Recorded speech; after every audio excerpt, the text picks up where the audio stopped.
Stories and Tales. Stories and Tales channel with Miss Fimi, and I'm super excited to be here with you today again. And as you can tell, there's something else that's making me even more excited. It is Christmas. Can you smell Christmas in the air? What does it smell like? Does it smell like jollof rice? Oh, or does it smell like fried chicken? Ooh, what does Christmas smell like in your home right now? I'm so excited, and one of the reasons I'm even more excited, I know I've used that word a lot right now. Think about another word and just fit that in there, okay? Is because of what Christmas really represents, right? So it's okay to have the Christmas trees, the Christmas lights, to have the parties, the Christmas carols, the nativity play. But do we really remember the real reason for Christmas? Why do we have Christmas in the first place? If you know why, you should put that in the comment section. Today we're going to be reading a story about the reason for Christmas. Well, about the person who Christmas is about. I'm so excited. Again. Okay, so the title of the story is The Lights in the Church. Ooh, the lights in the church. Can you look at, I really love the cover of this story. I really love it. I can see two kids. I can see the church, and then there's a lot of snow. The story just reminds me of Hansel and Gretel's story, where they're in the woods. I'm seeing snow and the woods. So yeah, the cover, really beautiful cover. So let's get into it. The lights in the church.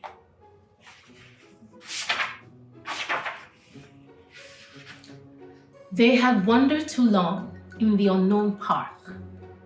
The sun had gone down, and it was getting dark. As the night fell, the air soon turned cold. The boy held out his hand for his sister to hold. Look at both of them.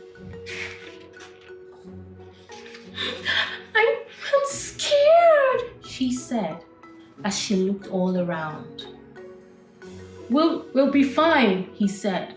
Look, see the tracks on the ground.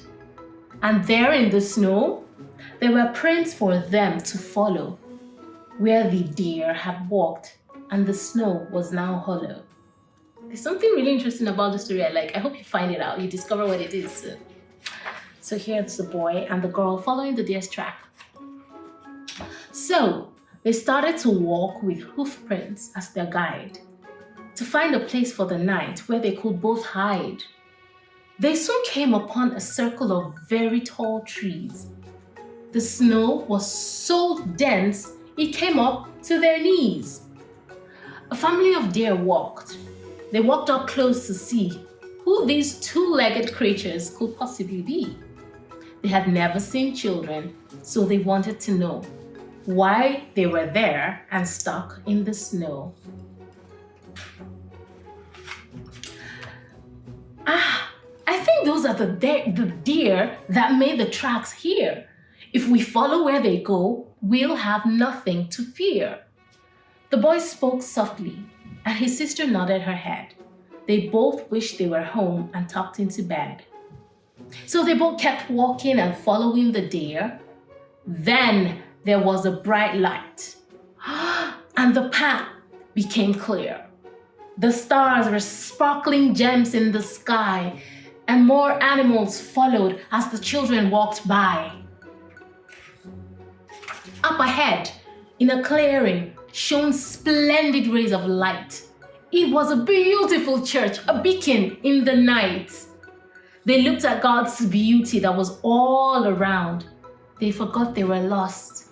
The inner peace was soon found. I really love the picture of the church.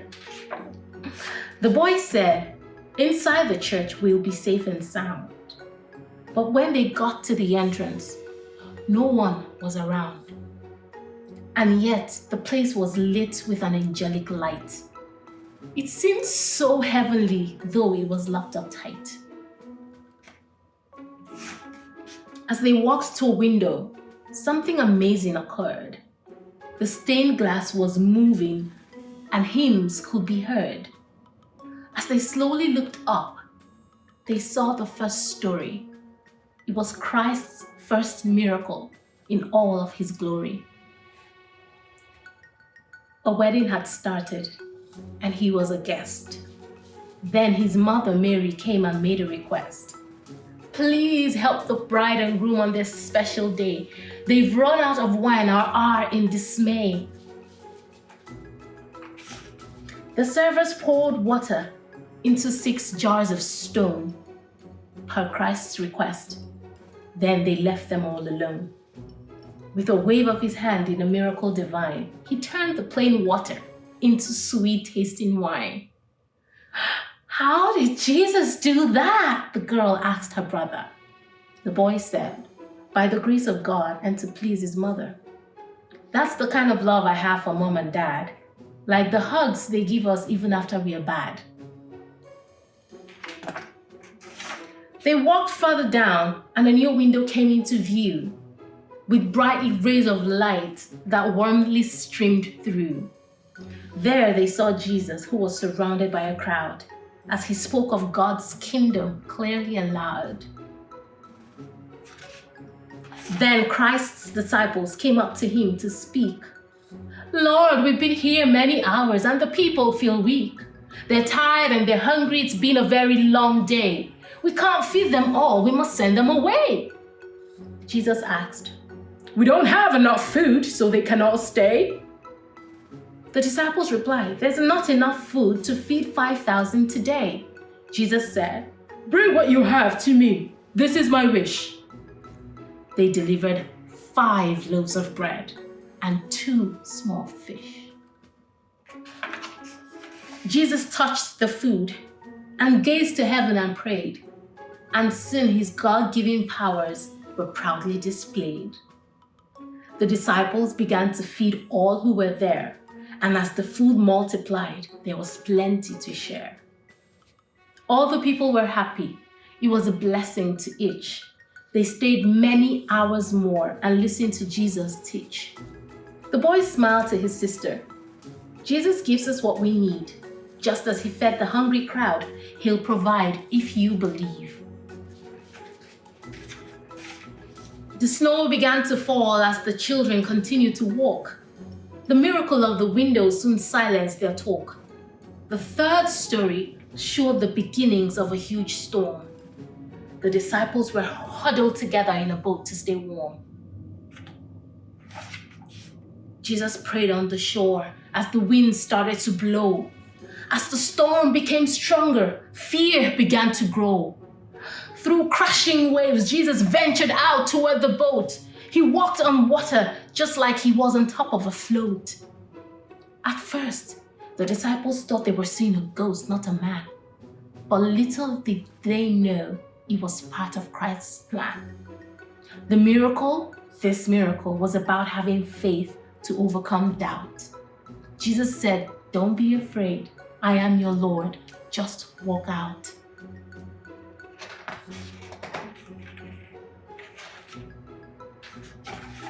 Peter bravely said, I will walk out to you, Lord. And at the beginning, his courage had soared, but he began to sink. As the waves crashed and the wind blew, Peter became scared and he didn't know what to do. He cried out, Lord, save me. Please give me your hand. And Jesus grabbed him, but he wanted Peter to understand. Jesus asked, what happened? You were walking out to me. If you had only kept your faith, you could walk, can't you see? The girl spoke. We should have faith that we'll be saved too. Yes, said her brother, even when it's not easy to do. What do you think the next story will be? They were excited as they walked to the 4th window to see. Now I'm asking you, what do you think the next story will be? Let's find out. The scene came alive and they saw Jesus entering a city. 10 lepers approached him and cried out, Lord, have pity. You shall all be healed. Jesus smiled with emotion. Now go to the church and express your devotion. One of the men rushed back to give thanks because he was cured. I'm so grateful, Lord. You've made my prayers heard. It's thanks to you that I'm completely healed.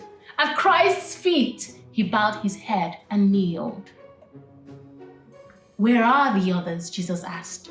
You are the only grateful soul. I thank you for returning. Your faith has made you whole. The girl looked at her brother. I'm thankful I'm with you. Me too, he said. Giving thanks is what we should do. A fifth lively window lit up for the children to view. They walked further into the snow to a scene marvelous and new. There were lots of families living their lives day to day as they served the Lord at work, at home, and at play. Then the scene changed and they suddenly realized their own family was pictured. They couldn't believe their eyes. The girl smiled. It's Mom and Dad, and we're even there too. The boy grinned and said, and Jesus is blessing us in this beautiful view. There was only one window left to see. The children couldn't even imagine just what it might be. A choir sang loudly and a rainbow of light poured through. From around the world, they saw what Christians do. All races and nations were gladly helping out to save each other from sickness, from fear, and from doubt. And as they brought joy, Jesus Christ could be found right there in every little gesture of kindness and care. The church doors opened and they saw Mom and Dad. Their mom hugged them both. You're safe, we're so glad. Their dad smiled. You know you shouldn't wander away. Next time, please stay closer to us when you play. The girl nodded. Can we go home now? I can't wait to get into bed. Their mom laughed. Yes, honey, you're such a sleepyhead. But first, their dad said, the church doors are open wide. Let's go say a quick prayer of thanks inside. The four of them walked in and knelt down in a pew, and they prayed and gave thanks for all that they had been through. After getting home, and through years of happiness and laughter, they remembered this special church forever thereafter. And that is the end of this beautiful story. I hope you enjoyed it. What lessons could you learn from the stories of Jesus that was shared? There were 5 stories or 4 stories. How many could you pick out? Do you know those stories? The story of the wedding, the story of Peter walking on water. Do you know the story where Jesus fed 5,000 people? Do you know the story of the 10 lepers? What lessons could you learn? To be thankful, to have joy all the time, to love, to share, to give. Even in class, in school, wherever you find yourself, you can show acts of kindness just like Jesus would. Thank you for staying through for this story, and I will see you here again next time. Wait, if you want to see me here again next time, you need to subscribe right now, okay? So click the subscribe button so you can always get notifications when we call. Love you guys.